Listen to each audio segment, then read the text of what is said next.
Good evening and welcome to Plain Talk. My name is Christopher Ram. Thank you for joining me for the next hour as we discuss, as you would have seen from the television screen, Talking Up Change Guyana.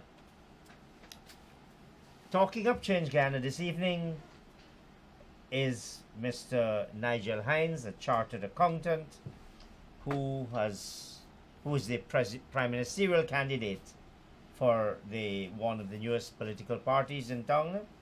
The presidential candidate is Mr. Robert Badal.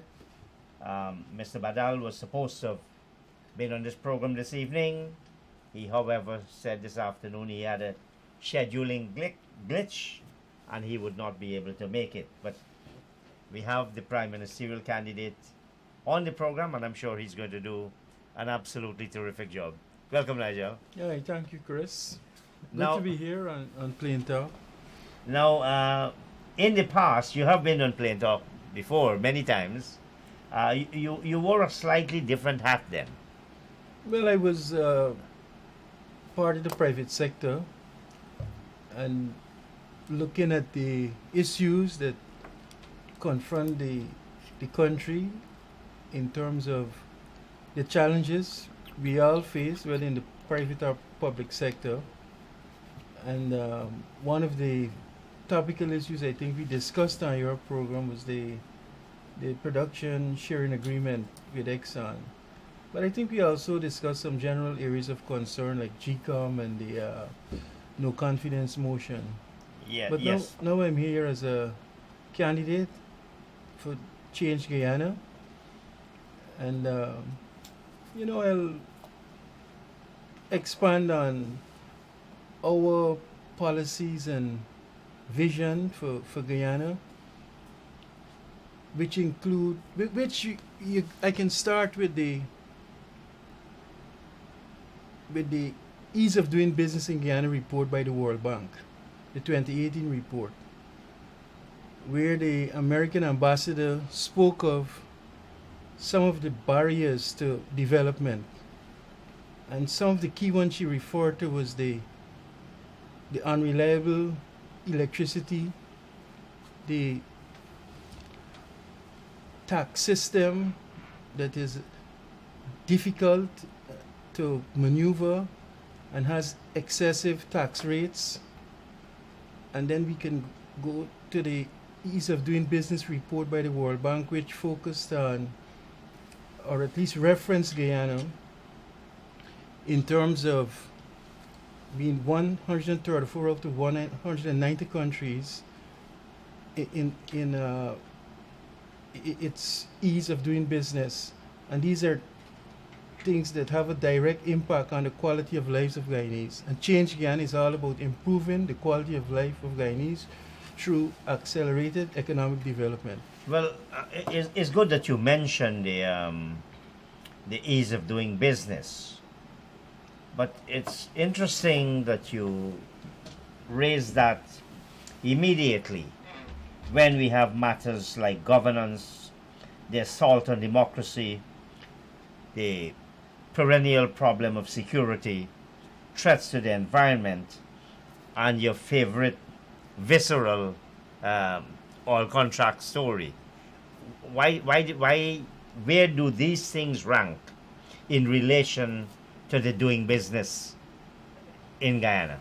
Well, business, the ease of doing business has a direct link to economic development. So let us look at some of the areas that Guyana has shown a drastic deterioration, or they're at the bottom of the Caribbean countries in terms of gross domestic product per capita. But that wasn't my question. My question is why you... I'm coming. I think Okay. this is part of the answer to your question. Sure. The poverty levels at 36%, the highest in Latin America and the Caribbean except for Haiti. You have maternal mortality at 136 per But thousand poverty persons. level doesn't deal with issues like the assault on democracy and quality of governance. Well, as you said, we have spoken on those issues before, and we have not, at least I have not changed my position and changed Guyana's position. We've recognized that the Constitution has been violated multiple times in 2019. But yet,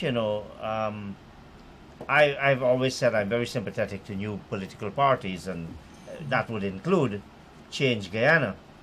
But We don't want your sympathy, Chris. We want your vote. no, that's what when I say sympathy, I don't mean in that sense. Well, everybody was probably looking for votes. I only have one.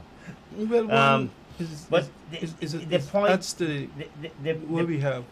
sorry, One would add to the amount of votes we're getting. the point is this, however, that those are preeminent issues, and so far, I think the Change Guyana has talked about ending blackouts, has talked about the tax concessions, has talked about reducing taxes. It hasn't dealt with what, well, I shouldn't say it hasn't dealt with, where does it see these fundamental issues? But- Or does it not see But them as fundamental? let me say this: the tax system. If you have a defective or an oppressive tax system, it's a fundamental problem. If you have high levels of poverty or unreliable power supply, it's a fundamental problem. What you're dealing with there are issues that affect the entire populace of Guyana. You cannot have progress and development at a scale that would keep you abreast with other countries that don't have those defects. We have the poverty level is related to lack of the poor education system and high levels of migration, poor health care, lack of housing, poor infrastructure. So you can, all of these things are fundamental issues. If you want us to speak specifically of another fundamental issue where you're talking about the Constitution being violated, we can discuss that. Well, let's talk about the Change Guyana. Mr. Badal has been named the presidential candidate. You're the prime ministerial candidate. Badal's background essentially business. You have very prominently taken a very strong position on some of these oil contracts.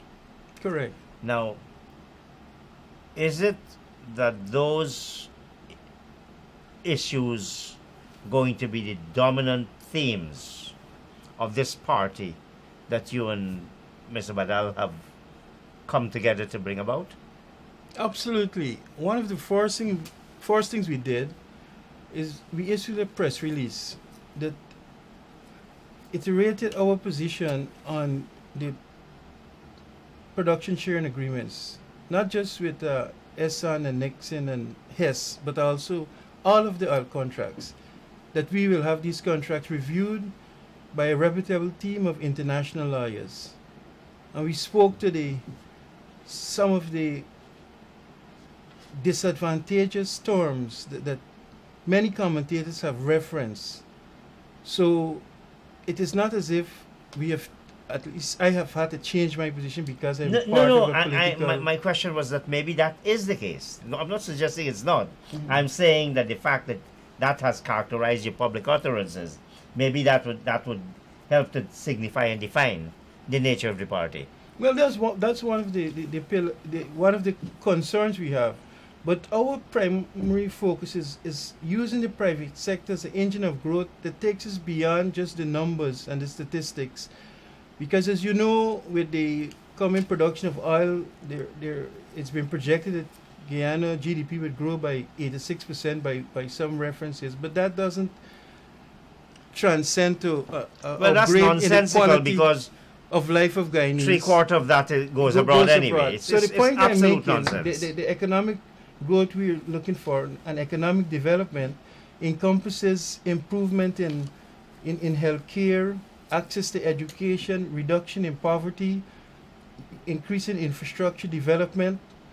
So we see using the private sector and using the mechanism of the tax reform to address a lot of imbalances and administrative bureaucracies that exist within the system. So we have the excessive tax rates and we have the administrative bureaucracy. Well, you have and a lot of them flow down through the tax system. And the tax system is really the key to unlocking the growth and development in the private sector, to let government remain as a primarily a regulatory body and have a light footprint as possible on economic activity, whether it's in production, distribution, and consumption. Let's talk about the tax rate. Yes. Would you say the 25% tax rate, given that zero dividends, 25 on non-commercial companies, given that dividends are taxed at zero rate, would you say that 25% is a harsh tax rate? In Guyana, it is harsh because you have to look at it holistically. You also have to look at the minimum wage and what you would call a livable wage. No. We talk about companies. The minimum wage has to do with the wages that the companies pay. Companies probably glad that you have low minimum wage. No, in a lot of instances, is the public sector paying the minimum wage. The private sector has a kind of their minimum wage is probably about 40% or 35% less than the public sector. I think it's at 45,000, while the minimum wage in the public sector is around 65,000. But the point the question to address the question. My question is why do you consider 25%? You cannot isolate. You can have a situation where we have no income tax and yet the tax system is oppressive. You have to look at it holistically. So what happens? Well, tell me what is holistically. Tell me. Let's look at a young woman or young man, someone who just come out of college and they want to get a car. But that's an individual. We talk about No, corporate tax rate. No, don't let's but you confuse see, the two. again, you're not allowing me to expand as to why just focusing on one area, because the I'll get corporate to the tax. I'll get to the other one. No, but you there can't are two look at it rates. in isolation. Listen, but Nigel, they must. Both of us, you're an accountant, so am I. Both of us understand a little bit about taxes. I understand a little bit. We have two forms of. You have individual. Okay, let me deal with the tax rate in this way. And you mentioned 25%. We're not at 25%. We're at 27.5%, which is a marginal difference. Up to 45%. We have 45%, 40% for banks and insurance companies, 45% for the telecommunication company, telecommunication companies, and 27.5% for companies. Now, why this excess, this burdensome tax rates on telecommunication companies and banks? Nobody could really answer the question. You further have a minimum corporation tax that is ridiculous in its implementation, in its execution, and in its enforcement. And one of the anomalies, to use a euphemistic term, is that if you're an individual, the 2% the minimum corporation tax wouldn't apply to you, and you could have a huge business, but you're registered as an individual, and if you're incorporated and you have a business that is 1/10 of that you have to pay 2% on your revenue. If your taxes fall at a certain level. But the point I'm making, you started off with it, let's say 27.5%, and I've expanded to show that our corporation tax rate has a lot of triggers that could cause you to pay 2% of your revenue, which could turn out to a company could make a loss and have to pay 2% of the revenue. You have banks and insurance companies paying 40% interest tax rate, and telecommunications company paying 45% tax rate. Where in the Caribbean, you have anything similar to that So you high level of taxes. first of, let's get things clear. I don't want to go out into taxation. I'm happy to very specific. No, but let me say But- this: seeing that our position in Change Guyana is that the tax system underpins. Okay, tell us what you would do. Tell us what Change Guyana would do in relation to the tax rate. Well, let me try to start with the VAT rate. We'll bring that down by 2%. Mm-hmm. That's one. We'll repeal property tax, capital gains tax, and the estate tax. In terms of tax incentives, we will collaborate with the banks, with educational institutions. With the banks, we'll have them provide low interest loans to micro and small, medium-sized businesses where they'll get tax credits against their tax liability. Similarly, we'll do work with educational institutions because that's such a key fabric of getting a higher pool of skilled workers in Guyana that could cause us to pay more, higher salaries, retain Guyanese in Guyana, and allow for more, actually a larger level of tax collection because of the increased consumption. So those are three of the measures that Tell me come something. to mind immediately. In your And also, Chris, just to come back to the vehicle taxes, in Guyana we are paying, if you buy a vehicle over 3,000 cc, yes, you're paying 297%. that's correct. Yeah. Higher, 297% in taxes. Yes. So when you buy one vehicle, you end up paying for four because of the tax. So for every $1 million you spend, you have to give the government another $3 million. And those are for new vehicles. Vehicles over under a 4 years yeah. old. Now So let me s- ask you this. How much these changes that your party is advocating? How much is this likely to cost? Well, we don't see it as a cost. First, we see it as an incentive for economic development, for accelerated economic development, to invigorate No, but the private sector. you reduce your taxes, you reduce government revenues. So it costs the state that much money in terms of reduction in income. No, I see it as what it does. It leaves the money in the hands of the persons that earn it. Let's take property tax. Somebody buys a home, lives in it for 20 years, pays a mortgage, and they have to keep paying a property tax on it. If they want to sell the home, let's say they had it for 15 years, they have to pay a 20% profit capital gains tax on it. These kinds of things are a disincentive. My question is whether you had whether there was to any. residents and to businesses also, because when you could have property tax. So you don't believe there should be capital gains tax? Well, You our think, position Nigel, you think you must tax income, but you shouldn't tax capital. the primary tax is consumption. We're taxing consumption. That's the Of most course regressive form of taxation.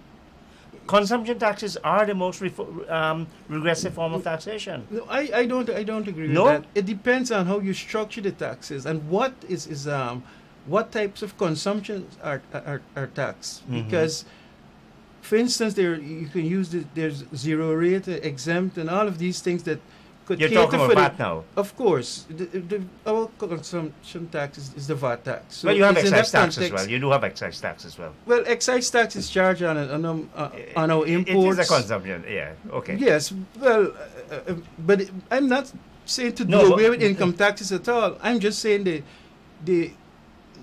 it's not so much that our income taxes are excessive. But we can do some have special arrangements that would allow for certain industries to prosper, but particularly for the working class, the people who receive a salary. If we can, one of our commitments is to raise the tax threshold to 100,000. That would put more money into the persons who are earning the money and they would have the freedom to spend their money as they please, instead of this. Currently we have a 65,000 tax threshold. Obviously taking it to 100,000 would benefit a large proportion of the Guyanese people. Large proportion of the Guyanese people in employment. Of because course. because if they're not in employment, and we do have in the country a very significant part of our population, I don't want to say workforce, that is either unemployed or underemployed. No, from the statistics our bureau put out, they're saying it's just 12% unemployment. You believe that? No, but you cannot No, I'm asking you if you believe, speculate around I'm asking it. you if you believe Let it. me You put must it- know. Let me put it this way.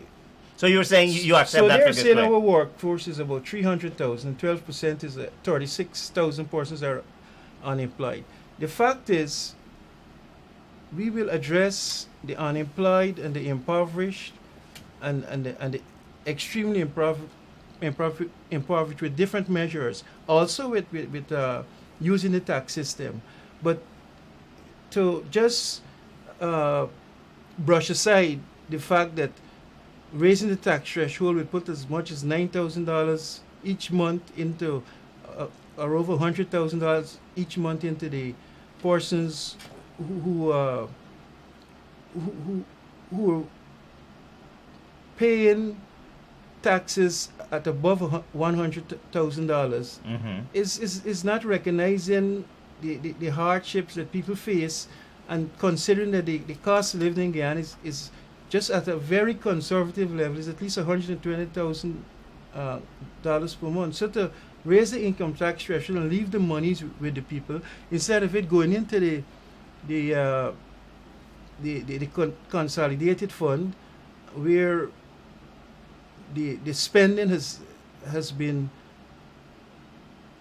not been well directed, and the people don't feel the benefits of it, whether it's in the health sector, education, or infrastructure, or the access to homes, is a no-brainer. My question to you, and listen, I know the party is new. I know it must be doing this work. But if we are going to announce all these quite dramatic changes in our tax system that leads to a reduction of income, But Chris, let me address this quickly. Property tax, real estate tax, and estate tax take up less than 4% of our budget. It actually comes up to about $4 billion out of this $300 billion budget that was announced in 2019. Mm-hmm. So it's that's 12 billion. No, That's it's not 12 billion. No, Well, why of I 300 said 4 billion. No, You not said 4%. 4 billion Mm. out of it's just over 1%. It's less than 2% we're Of- taking out. But what would that do? That would stimulate economic activity. Well, There are if a lot it's, of Nigel, if and it's so the small, stimulation- hold on. If it's so small, why isn't it stimulating economic activity? no, because a lot of persons are unwilling to go to the market and Which market? sale of property. Real estate is one of the largest industries in the world. Where you have a situation where our capital gains tax, I think, is about 46 million that is recorded in our budget. 46 million? Yeah, No. No. I'm telling you. Let's avoid these Chris, details. Let's avoid no, Chris, I have the details. It is $46 million capital gains tax. That's what was received in. That's not true. That's In- wholly not true.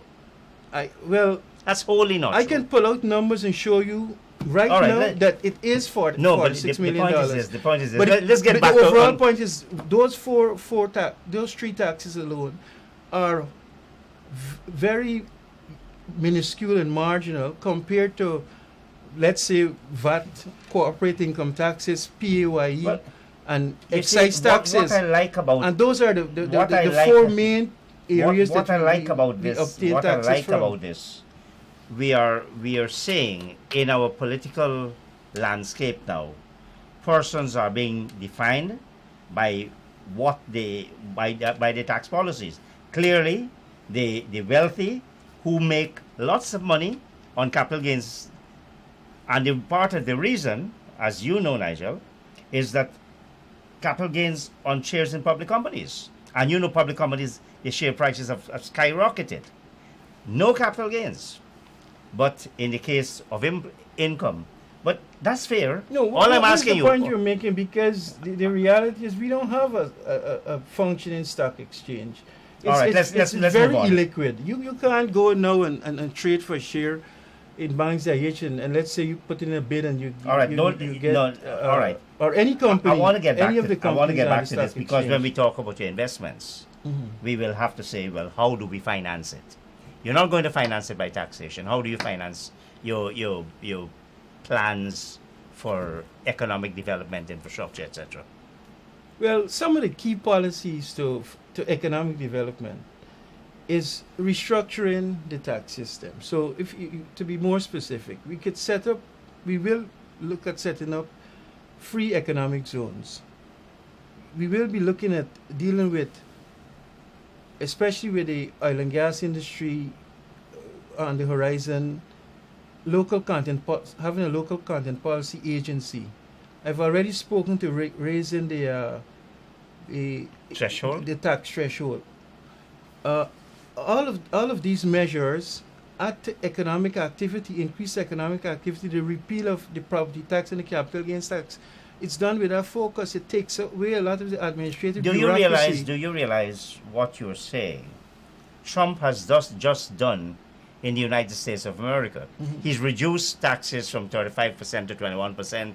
He's reduced capital gains and all of those. He's reduced estate taxes. And yet, whilst it put the economy a boost on a high, within 2 years, the economic growth has tapered off significantly. I am unaware of it having tapered off. What I'm fully aware of is Trump has had record employment numbers across all demographics, and this is something that you wouldn't hear on MSNBC and ABC and CBC that are so you're supportive of Trump's tax policies. That are bashing Answer Trump. me a straight question. In addition to Answer me a this, straight question. absolutely, Are you supportive absolutely. taxes? Okay, good. And also when you look at the growth in the stock market, which the majority of working Americans are investing, and it has moved the major indexes, whether it's the S&P, the Dow or Nasdaq, have moved by at least 30% since he took over from Obama, who in a sense laid the foundation. But what has happened under Trump has been dynamic growth in the stock exchange and in the wealth of Americans. Okay. And you've created full employment. And those are two, you could have some takeaways, but I'm saying it is better to have full employment, virtually full employment. Their unemployment You rate have is full at employment. 3.2%. You have full employment. And you have tariffs going up. You have tariffs going up. Cost of living is going up. The debt is going up massively. And you think that's a policy worth Debt supporting? has never been a problem for America. Their currency is the world currency. You mentioned, what was the other point you mentioned that I'm were talking happening about under Trump aside from debt? You have tariffs. You have No, well, inflation. tariffs. At least Trump's position is that it was because of bad trade deals that he's trying to right size, and that those are very technical areas. But the bottom line is for Americans, and this is where Trump is winning with the Americans, in that he has created record levels of employment. So I want to know this. They have to go back to the 60s. I want to know this. I want to know this. Over 60 years, the to find policies, you say that you support employment levels as high as Trump has. Trump's economic policies. Is that the position of the Change Guyana? I am saying that, well, it is consistent with providing incentives for local businesses in terms of tax incentives that we believe will stimulate the economy, just as Trump's tax incentives stimulated the American economy. And I want to come to a point, like I saw our goodly minister, if I may call him my friend, Winston Jordan, referring to all the taxes waivers that were given to Tullow, whether it was the income tax, are the income tax in aid of industry, property tax, and corporation tax, waived for to infinity, not for 10 years, 5 years, just waived completely. And I think that applied to Exxon and the other investors in Guyana, and to a lesser extent, it was done under the previous administration for the Marriott. Would change Guyana change that situation? But the point I'm making is that these incentives should be made available to our local businesses, and we are starting the process by making it a non-issue, by repealing the property tax, repealing capital gains tax. Estate tax is more administrative burden than anything else. You know the property tax threshold now for the payment of property tax is $40 million. You know that. Chris, let's not get, but Isn't that correct? Isn't that correct? But if you look at it, how many Guyanese if you go in think? If you go in Bel Air or anywhere in Alberton or Tell the people in the hinterland community go in Bel Air. But most of Guyanese live on the coastline. I think upwards of 80% of Guyanese live on the coastline. Not in places like Region 9, the population is 15,000. In Region 8, it's about 6,000. So 15,000 in Region 7. We have about 780,000 Guyanese. 80% on the coastline. And when you go to West Demerara and you look at those houses there, none of them are valued below 40 million. It might be valued below 40 million if they try to sell it, and all kind of doctrine goes on because they want to avoid these taxes. So a lot of these taxes are even criminalizing Guyanese because they're too excessive. And when people save all their lives and build and reach the level where they actually own a home, and they still have to be paying a virtual rent on it in the form of property tax, which is a wealth tax, because they still have to pay rates and taxes. One of the things that a lot of us don't realize is that in America, they don't have a wealth tax, at least not on property. They have rates and taxes, but we have both. Mm-hmm. So these are disincentives to the private sector, and it's also very frustrating for our citizenry to have to go through this process. So the change Guyana would abolish all those taxes. Absolutely. And replace them with what revenue measure, or are you going to cut back on expenditure, or are you going to allow your deficit to widen? We are saying the measures will create more economic activity, and then we'll put incentives in place for added value production in Guyana. We'll look at measures like the sugar industries that were closed, where we will now make them into virtual energy centers by reopening them. They'll plant the cane, whether it's Enmore, Skeldon, or Wales, Rose Hall, and they will supply power to our national grid. So there's one. So CG is planning to reopen the closed estates? Well, but not only to produce cane, but to use the bagasse to put. So it does not believe they should be privatized, does it? CG? No, at this point we haven't reached that position. But what we feel is the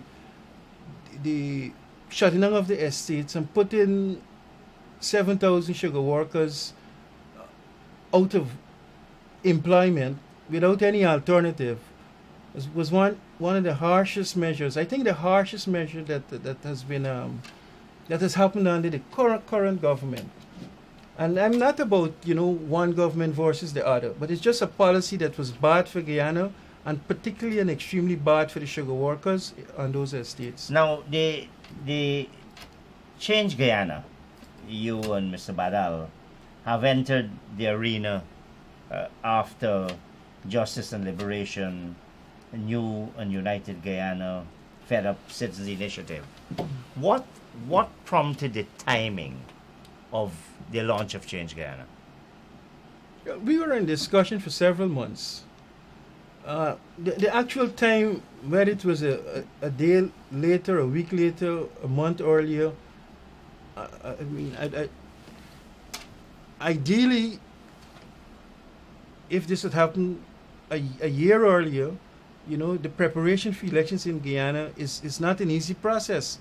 I saw, again, Minister Jordan in Kokwani speaking about these parties and the nomination day requirements, and then they'll know, that's where the rubber hits the road. And indeed, you have to get about 1,500 to 2,000 candidates to sign up. And for the new parties, that will always be a challenge. But we believe we have the apparatus, the wherewithal, the determination, and the will to make it happen. And the message which we will be sending out, we believe it will be attractive to the voters, to the working class, the underemployed, and the impoverished. Now, it's interesting the evolution of your party, and perhaps with some similarities to the Alliance for Change. The Alliance for Change person, Trotman coming out of the PNC, Ramjatan out of the PPP, Sheila Hull out of the WPA. Now, Badal was very close to the AFC. You Yes. yourself were close to the APNU. Is it that each of you, in your own different ways, felt the party that you supported, that you worked to bring about, had failed you? Well, I know Robert will be on your program soon, and you can ask him that directly. But I think at least for me, you look at the general trend of the country. Of course, you look at the conduct of the party in office. The my association and involvement with APNU, it started with a statement of polls review in 2012 after the 2011 elections. Mm-hmm. And at that time, PPP had been in power close to 20 years, and things had started to go. They were pretty much being pilloried by the media, some substantive and some speculative, and some really nonsensical. Mm-hmm. But clearly, and even if they were doing half a good job, and it's my opinion that they were doing better than half a good job, that there was time for a change. And with the alliance coming together, AFC, APNU, that was the change that I think the country wanted. It was a popular movement. And Robert Badal helped in no small way in terms of at least the support he gave to the coalition. With no, Well, when first they to got the into AFC, power, now then we- to the coalition. well, correct. And then In fact, in fact, he described the AFC back in 2011 as the most credible option to take the country forward. He said at an AFC news conference, "Today we have not only a clear choice, but a responsibility to ourselves and to each other to support a change in government. I'm a businessman, not a politician, but as a businessman and a citizen of this country, it is my duty to say something is wrong when it is wrong, free of any fear of intimidation or victimization." That's quite a strong endorsement of the AFC. well, in 2011, what the AFC managed to do was, I think they got 7 seats, and with 33,000 votes, and it gave them a kind of balance of power in Parliament, which they used generally on the side of the opposition party. And it reached a point, because of some of their membership having left the PPP with a lot of dissent between the leadership of the PPP and themselves. It was almost as if they were trying to get back at the PPP instead of focus on what is good for Guyana. Whether it was the Marriott, the Borby's Bridge, the specialty hospital, and there is some controversy about whether the hydro project, the Amilo Falls hydro project, would have been good to Guyana. But the point I'm making there is that their presence as a balancing force is consistent with what Robert Battle was So expressing there. is that how do you see, realistically, what kind of, do you see the Change Guyana getting that 33,000 votes, that kind of number? Realistically. You know, it brings to mind something Obama said when he had a victory speech in of all states, Iowa, and I lived in Iowa for about 9 months. Mm-hmm. It's 97% white, and he won that state. I think that was his first victory during his presidential candidacy. And he said, "They say this day would never come. They said our sights were set too high, that we were too divided, too disillusioned to rally around a common purpose." So when you ask me that question, I'm saying that we have all these divisions. We have these parties that are 60 years plus old. But if we believe, as I do, that we can come together and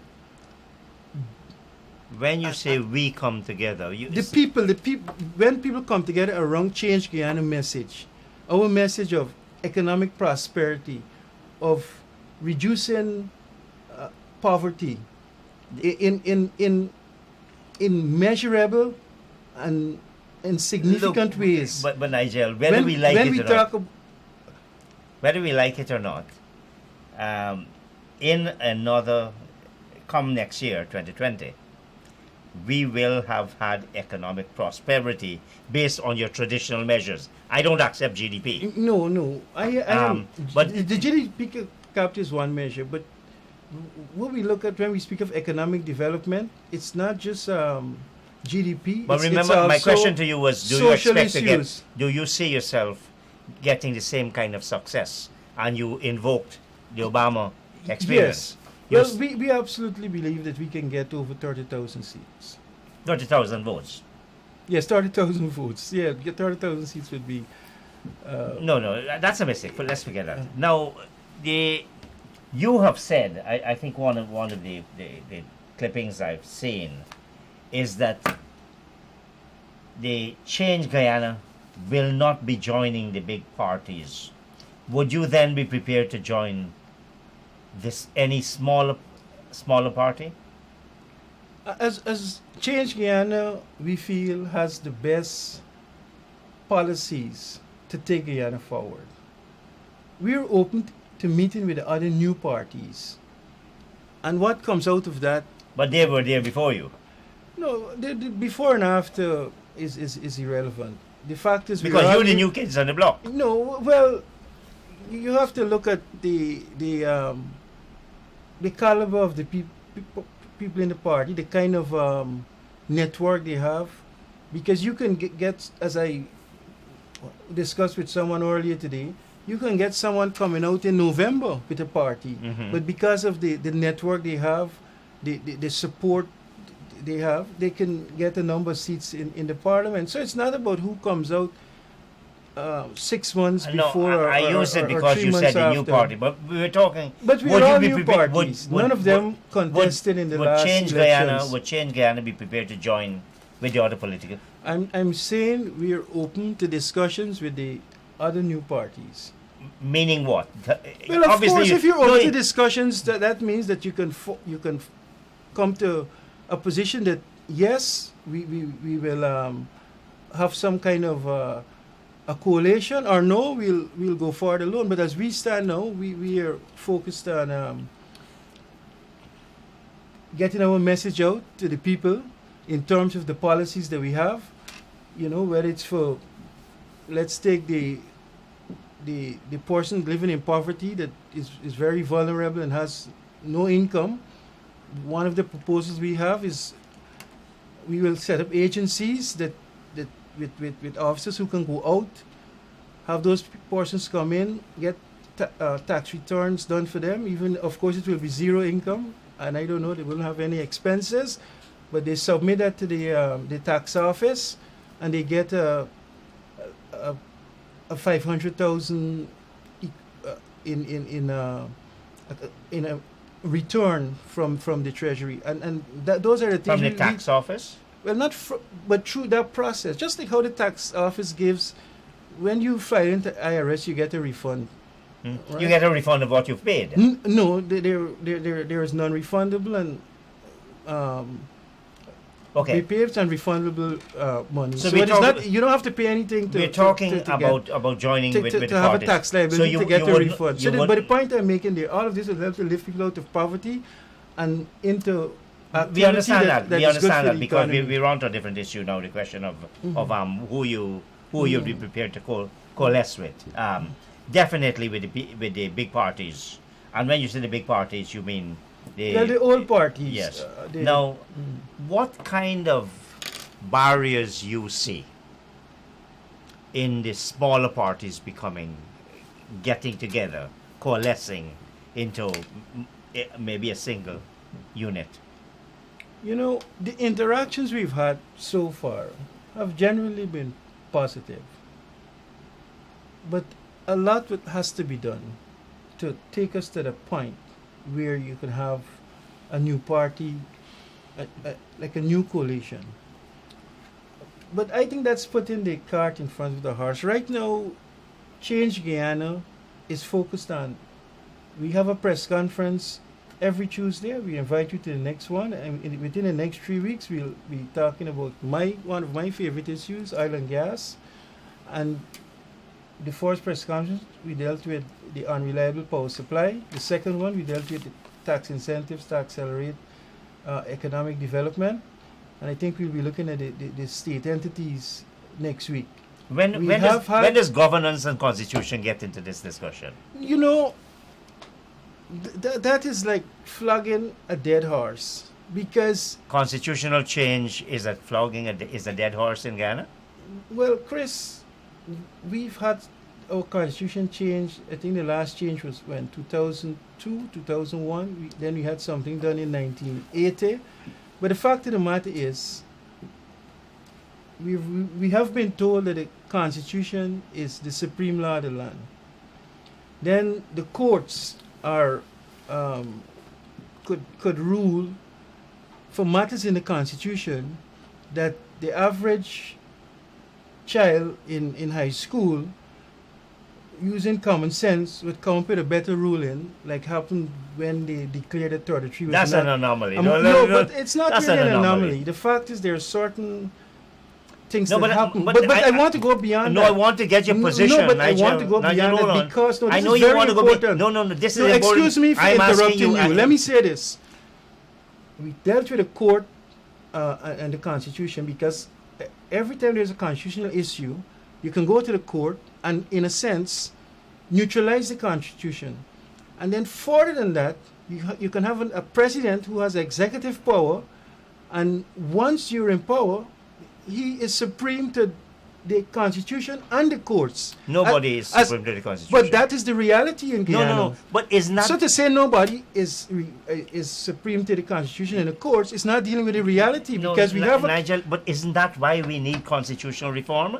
But what we need is leadership with integrity, leadership that you will think serve Granger's the not? people. When Granger puts Patterson there, was it a lack of leadership and integrity? You know, I would like to just focus on avoid, the names, But and what else we focus talk- on the content, not the ad hominem to call out a This is person's not- name on an issue. Who is the No, president? but we all know that. Every guy needs to know But he knows did who's it. the Didn't he? president. Didn't he do it? But it's not the first time that the president has, in a sense, not Okay, so abided by the no. constitution. All I wanted was to get some. and it's not the first I want to country get some it happened quick. in. I want. But the key I point want. I'm making Nigel, you're not there- allowing me to ask questions to you know. But you're not allowing me to No, answer. because I'm asking you. So constitutional reform is not a major issue for Change Guyana. I would say economic development is the Is the main one. fundamental issue for Change Guyana. We were talking about the small parties.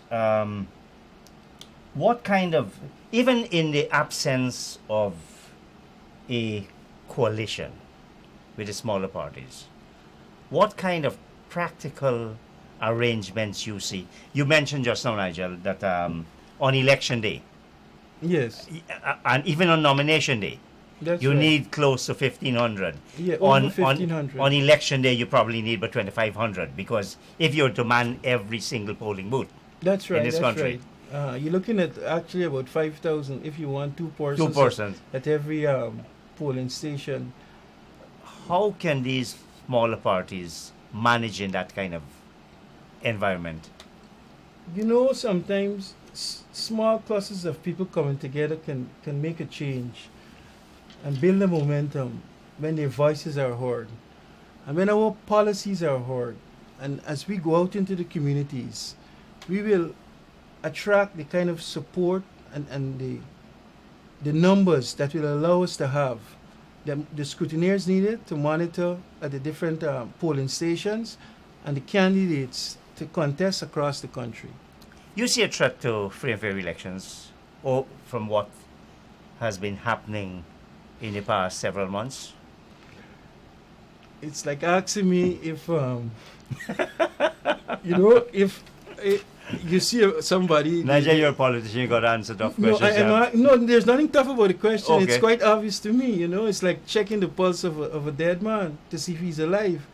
So your question is, if I see free and fair elections, we were supposed to have elections on the 21st of March, and it didn't happen because the Constitution was abused and You know, and I asked- violated. So to me, the question is like, you know the answer to it. No, I don't. I'm asking. I know. The viewers out there don't know. But the viewers are aware that there was a no confidence motion, Yes. and the Constitution required that the election be held within 3 months. It was not held, Yeah. But and then the matter went to the court, and there are some who argue, maybe even you do, that once it's in the court hands, it put a stay on our Constitution. I never did. And that the courts, I think, ruled in July, which would have allowed for Constitution. June. It ruled in June. Well, I think it's July because to September is 3 Nigel, months. yes, from June to September is 3 months. Yes, not July. Yes. Okay, I'm right. You're correct. They ruled in June for Yeah. the elections to In, be held in, by it, on it, in July, September. they came for the The consequential orders. orders. Yes. Good. But the date that was identified for the elections was September. September 8th. Not 18th. identified, but based on It our would have been Constitution. September the 18th. Yes. And this didn't happen. You also had the But isn't there a difference? The Isn't there a- comedy of cabinet becoming the plenary and then the cabinet again, and now there's still the cabinet. You have a president that never resigned based on the constitutional articles. So that is why I'm saying that that clearly the constitution has been violated. But No, to, no, but but I'm to have asking you, this reform do you're you see- talking about no, requires about no. I think it's 67%. No, I'm asking you, if you see 65%. elections to which your party is going are under threat. Absolutely. The house registration exercise, I thought was wholly unnecessary. The Chief Justice ruled that it was legal, but that doesn't take away from her other rulings that no one can be It removed. was not illegal. It was yes. She said it was not. Not But illegal. it didn't have a lot of great It was purpose not because you illegal. couldn't take anybody off. Good. You couldn't take anybody off, and then the whole house registration exercise could not have been completed by what was the expected election date. So to start it then was one to, instead of GCOM really preparing for the elections, they were all their energies and resources, or most of it, was focused on having a house registration, and that generating that list in certain selective areas created a situation where, if they found, I think they said they registered within 6 weeks about 270,000 persons, which in itself is a quite a fantastical achievement. And then, but when you focus on which areas this was done, and then you have the main opposition party advising their supporters not to get registered, so when they do the scrub or the reconciling of the list and they find new names, most of them would not be from the opposition party. So any gain from that exercise would have gone to the ruling party. In addition, and I was on a program where I referenced rigging doesn't just happen at the polling station. On the day of the elections. It could be pre-elections, So the day of the elections, and I post-elections. want to follow up on a question. So you're saying that elections are under threat in terms of their integrity. You said that. No. I'm saying that rigging is always possible. But for me to make a blanket statement that elections are under threat, looking at, I mean, I have So you a take lot that of back respect. then. You said that just now. You said that just Well, now. I would probably have to look at the tapes, but what my belief is that the chairperson of the commission, and really we have a one-person commission, Miss Justice Claudette Singh, I think will act in a manner that is honorable and in the best interest of Guyana. You think she's acted that way so far? In terms of this is a person who compelled a government to hold election by a specified date. She committed to acting within the law and the constitution. Do you think that she has done so? Her commitments. Mm-hmm. A lot of times, and we've had this, I would say, argument before, or this discussion before, but sometimes the consequences of adhering to the law, the dotting the I's and crossing the T, could lead to serious unrest and violence. And I think she has tried to walk a path that would avoid such things from happening. And generally, when you look, because a lot of things that were at one point expected, she virtually reversed her position. So Change Guyana is in favor of all that she has done so far. I'm saying we are supportive of the work she's doing. And you're saying that, from your point of view, and the point of view of the party, you don't see any threat to the elections. I think, come back to one of our founder leaders, trust and verify. But you have to believe in the system. Which one of those leaders? One of the founder leaders, I think it was Forbes Burnham. When I was speaking with a mentor of mine, and a lot of times you tend to speculate and create conspiracies when the truth is right in front of your face. We have elections set for May the 2nd. March the 2nd. March the 2nd. We have the opposition party doing a very good job of ensuring that the national registration. Should Change Guyana be part of that work being done by the opposition party then? We are part of that process. I'm here now saying that they are doing a good job, and I was at a. No, but I'm talking about acting. I'm not talking about saying. I mean, acting. They're saying too. Well, going out there and doing the kind of legwork that the PPP is doing. Well, PPP has a much larger apparatus at this point in time.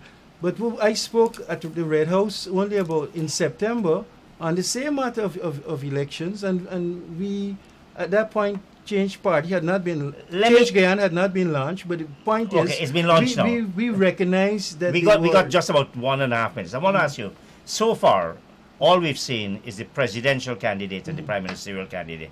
When do we see the leadership core of the Change Guyana? I think has that started to happen? Can you mention some names? No, I won't mention names at this point.